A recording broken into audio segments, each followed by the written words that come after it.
किराएदार बेटा। उठ जा नालायक, सुबह के 8 बजने को है। तुझे एग्जाम नहीं देना क्या? थोड़ी देर और सोने दीजिए ना पापा। तू उठता या फिर मैं तेरे ऊपर पानी फेंकूं? रोज गधों की तरह सोता रहता है, पेपर की कोई टेंशन ही नहीं है। और एक हमारा समय था जब हम पेपर में फेल होने के डर से रात भर पढ़ा करते थे, सो ही नहीं पाते थे। तो क्या अब आप उसका बदला मुझसे लेंगे? मैं 15 मिनट बाद उठ जाऊंगा, आप प्लीज जाइए, मुझे डिस्टर्ब मत कीजिए। इतना कहकर रौनक रजाई ढककर फिर से सो जाता है। तू वैसे नहीं मानेगा, रुक मैं अभी पानी लेकर आता हूं। बस फिर क्या था, इतना कहकर वो भागते हुए बाथरूम में जाते हैं और पानी की एक बड़ी सी बाल्टी लाकर रौनक के ऊपर फेंक देते हैं। पानी पड़ते ही रौनक झट से उठ जाता है। ये आपने क्या किया पापा? अब तो उठेगा नहीं तो यही करना पड़ेगा ना। वैसे थैंक्स डैड, आपके कारण ना अब मुझे नहाने की भी जरूरत नहीं पड़ेगी। चलिए अब आप माँ से बोलकर मेरे कपड़े निकलवा दीजिए, तब तक मैं ब्रश कर लेता हूँ। वैसे कल ना आप एक काम और करना, नहलाने के साथ साथ मुझे ब्रश भी करवा देना। ये ब्रश करने में ना मुझे बहुत आलस आता है। रौनक की बातों से अरविंद का मुंह खुला का खुला रह जाता है। वो अपनी पत्नी कमला के पास जाता है और रौनक की हरकतों के बारे में बताता है, जिसे सुन उसकी पत्नी हंसने लगती है। तुम अपने बेटे को समझाने के बजाय हंस रही हो। रौनक बच्चा है, धीरे धीरे सुधर जाएगा, आप क्यों उसके पीछे पड़े रहते हो? अभी नहीं सुधरेगा तो कब सुधरेगा? 10वीं क्लास में है रौनक, वो अब कोई बच्चा नहीं रहा। अरविंद की इतना बोलते ही वहां रौनक भी आ जाता है। क्या डैड, मैंने आपको एक काम दिया था, वो भी नहीं हुआ आपसे। अरे क्या हुआ बेटा?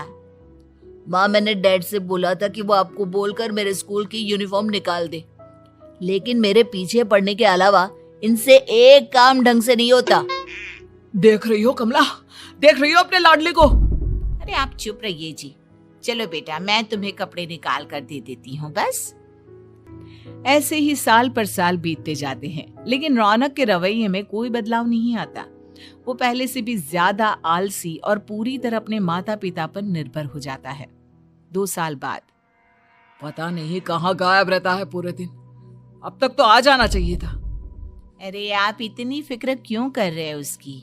दोस्तों के साथ खेल रहा होगा, आ जाएगा अभी। ये कोई टाइम है खेलने का?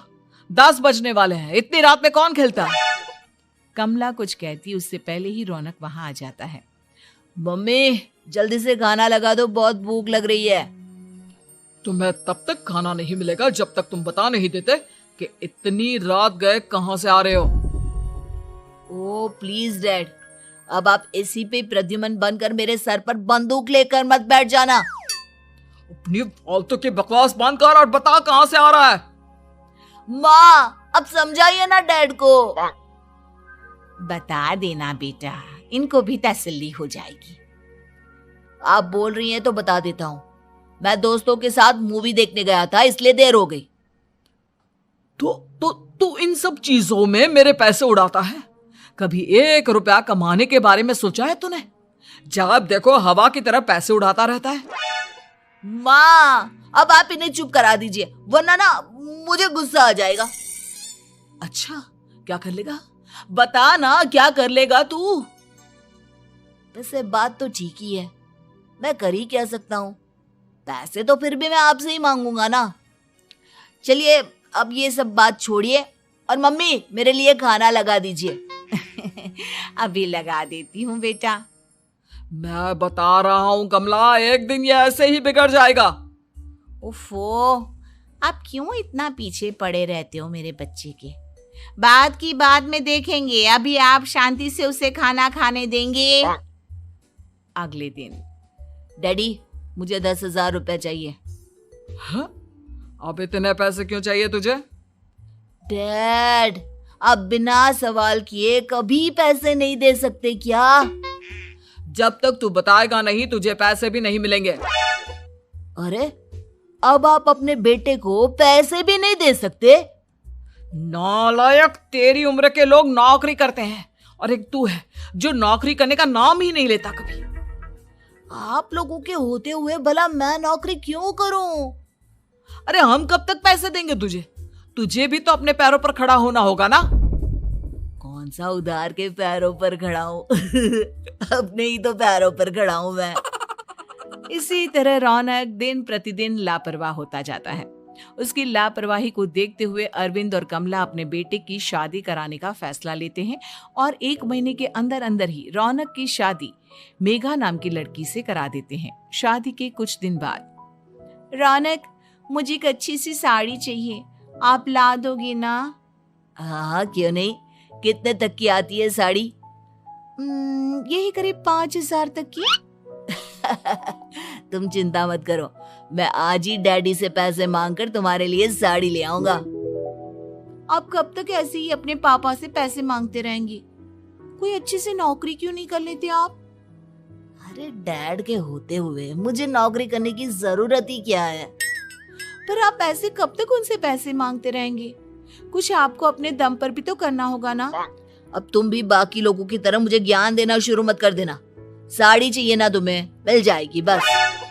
इतना कहकर रौनक अपने पिता से पैसे मांगने चला जाता है। डैडी, मुझे 5,000 रुपया चाहिए। अब 5,000 क्यों चाहिए तुझे? वो मेघा को साड़ी चाहिए थी। अरविंद आगे बिना कुछ कहे चुपचाप उसे पैसे निकाल कर दे देता है। कुछ दिन बाद, तुम्हें नहीं लगता कमला, रौनक हम पर पहले से भी ज्यादा डिपेंड हो गया है? मुझे तो अब उसके भविष्य की चिंता होने लगी है। कल को हमें कुछ हो गया तो वो क्या करेगा? काश तुमने पहले ये सोच लिया होता तो आज हमारा बेटा इतना लापरवाह नहीं होता। तब मुझे कहाँ पता था कि मेरा लाड प्यार उसे इतना बिगाड़ देगा कि वो इस हद तक लापरवाह बन जाएगा। कोई बात नहीं, अभी भी देर नहीं हुई। मुझे पता है उसे कैसे सुधारा जा सकता है। कैसे? अरविंद कुछ कहता उससे पहले रौनक वहां आ जाता है और पैसों के लिए हाथ फैलाने लगता है।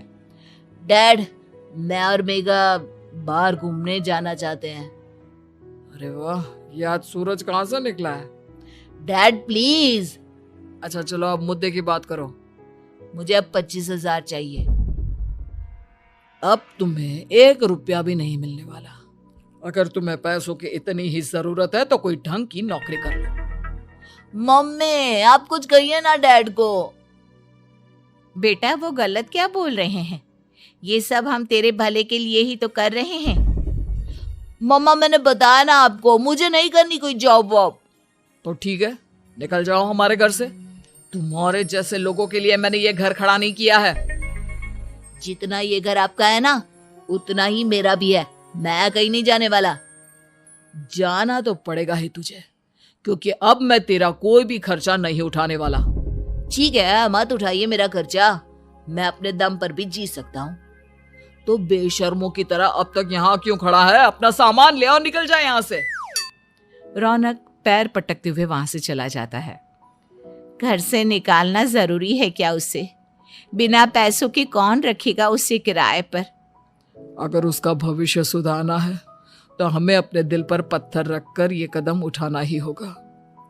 दोनों बात कर रहे होते हैं कि रौनक अपनी पत्नी के साथ एक बड़ा सा बैग लेकर घर से निकल जाता है, लेकिन घर से बाहर उसे कोई भी मुफ्त में अपने घर किराए पर नहीं रखता। अंत में थक हार कर वो फिर से अपने घर चला जाता है। क्या हुआ? थोड़ी देर पहले तो दहाड़ते हुए घर से निकला था, अब क्या हुआ? नहीं रखा ना किसी ने तुझे किराए पर? डैड प्लीज, मैं कुछ दिनों में कोई अच्छी सी नौकरी शुरू कर दूंगा। आप तब तक तो हमें रख लीजिए प्लीज। सुबह से रात हो चुकी है लेकिन कोई हमें रखने को राजी नहीं है। अब आप ही बताइए, इतनी रात को मैं मेघा को लेकर कहाँ जाऊंगा? ठीक है, बहू की वजह से मैं तुझे घर पर रख रहा हूँ, लेकिन तू इस घर में एक बेटे की नहीं बल्कि एक किराएदार की हैसियत से रहेगा। 3 महीने हैं तेरे पास। इन 3 महीनों के अंदर अंदर मुझे तेरी पहली तनख्वाह हाथ में चाहिए, समझ गया? पक्का डैड, इन 3 महीनों के अंदर अंदर तो कोई बढ़िया सी नौकरी ढूंढ ही लूंगा मैं। ऐसे ही धीरे धीरे समय बीतने लगता है और अरविंद के दिए 3 महीनों में से 2 महीने बीत चुके होते हैं। पापा जी ने हमें 3 महीने दिए थे, जिसमें से 2 महीने तो बीत चुके हैं। अब ये आखिरी महीना बचा है। अरे तुम चिंता मत करो, आज मेरा ना 2 जगह इंटरव्यू है, दोनों में से कहीं ना कहीं तो जॉब लगी जाएगी। अच्छा, all the best. Raunak interview के लिए निकल जाता है, जिसके बाद शाम में रौनक घर आता है। कैसा गया इंटरव्यू? आपकी नौकरी लगी या नहीं? अरे पहले सांस तो ले लेने दो अच्छे से। बताइए ना, मुझसे तो जरा भी इंतजार नहीं हो रहा है। वो दरअसल बात यह है कि मेरी नौकरी तो लग चुकी है, लेकिन पैसे बहुत कम है। कितने पैसे हैं? 15,000। इतने में अरविंद और कमला मिठाई का डिब्बा लेकर आ जाते हैं। बधाई हो बेटा। हम जानते थे तेरी जॉब जरूर लगेगी। लेकिन मेरी सैलरी बहुत कम है मम्मा। कम है तो क्या हुआ, धीरे धीरे बढ़ जाएगी। हाँ बेटा, हम तो बस चाहते थे कि तू अपने पैरों पर खड़ा हो जाए। मतलब अब आप मुझे घर से नहीं निकालेंगे? नहीं, ये सब हमने तुझे जिम्मेदार इंसान बनाने के लिए किया था। Thank you mummy papa. अगर आप दोनों ऐसा नहीं करते तो मुझे कभी अपनी जिम्मेदारियों का एहसास तक नहीं होता। आज आपने मुझे सिखा दिया कि इंसान का अपने पैरों पर खड़ा होना भी जरूरी होता है। इतना कहकर रौनक झट से अपने माता पिता के गले लग जाता है और अपनी कमाई की पहली तनख्वाह वो अपने माता पिता के हाथ में सौंपता है। इस तरह रौनक एक गैर जिम्मेदार व्यक्ति से एक जिम्मेदार व्यक्ति बन जाता है।